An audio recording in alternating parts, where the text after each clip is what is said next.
এই কাজ করলে ভালো মায়া বিয়া দিতে গেলে বদলাম হবে, এরপরে ছেলে বিয়া করাইতে লইলে বদলাম হবে, বলবে কি যে খাতুনগঞ্জ ফেস ঢুকাইছে, তাহলে শরম না, তাহলে ছেলে মেয়ে নিতে গেলে অনেক সমস্যা হবে। তা আমার মেয়ে একটা আলাদা ছেলে দেশে নিয়ে বিয়ে দিলাম।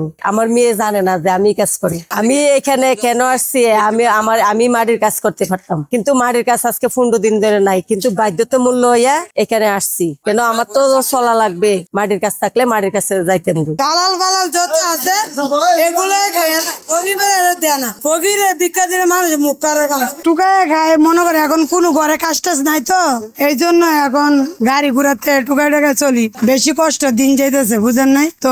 আগে তো মনে করেন কাজ আসিল, ব্যবসা বাণিজ্য মানুষের আসিল, এই জন্য আমরা কাজ করে খাইতে পারছি। এখন তো কেউ ব্যবসা বাণিজ্য নাই, কামও নাই, দেশটা তো একবার নষ্ট করে দেখেছে খাসিনি সরকার। এরা কি করবো, তারা কয় টুকায় খায়, গরিব মানুষ কি করবো, কিছু বলে না। আমরা ঘরে নিয়ে চলি, এগুলা বেঁচে যে মনে করেন চালে ছেলে মেয়েদেরকে খাওয়াই, ছেলে মেয়েরা চলতে পারে, নিয়ে টুকায় টাকা নিয়ে বেচলে খাইতে পারে। এইরকম এই যে প্রথম যেতে আমি দেশে থেকে আইসি, কোনো কাজ পাই নাই, ছোট বাচ্চা কাজ পাই নাই, পরে লাস্টে দিয়ে এখানে আসার পরে ওই যে প্রায় মানুষ বললো যে এখানে দাঁড়াই থাকলে তো পাবে না, বা নিজে জোর করে লইতে হবে, গাড়ি থেকে পড়লে নিজে জোর করে লইতে হবে। তারপরে আমি এখানে তারপরে আস্তে আস্তে মানে পরিচিত হইয়া মানে এখন একটু বোঝার পরে এখন মানে ডেলি 200-300 টাকা বিক্রি করতে পারি। দেশের থেকে আসছি তো, নতুন আসছি যে দেশেতে টাকা পয়সা নাই, মানে লেন আসছিল অনেক, এই লেনের লেগে ওই কাজটা শুরু করছি।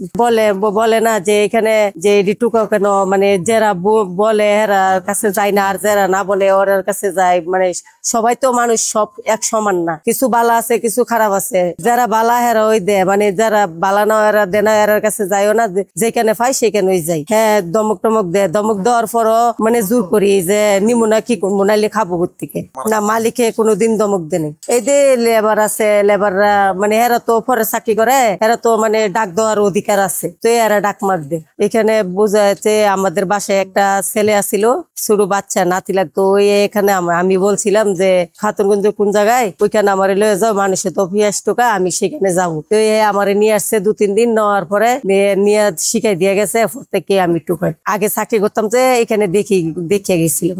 না তারাই দেয় না, এতে আজকে 4 বছর হয়েছে, কোনোদিনও তারাই দেয় না। এমনি বলে গাড়ির দ্বারে গেলে এই সরো, তাহলে আমরা বলি কি যে সরবো কেন, যদি না টুকায় নেই তাহলে আমরা খাবো ওই থেকে, তাহলে আর কিছু বলে নেই। মহিলা আছে, ফুলাফান আছে, ওইব 20-50 জন এরকম অন্য কিছু এমনি আদা মাদা মানে অল্প পাওয়া যায়। ওইখানে কাশি উঠে তো ওই কারণে মরিষ্ট হয় না। সমস্যা আমি তো 4 বছর ধরে আমার আছে না যে এরকম সমস্যা আমি কোনোদিনও হয়নি আমার।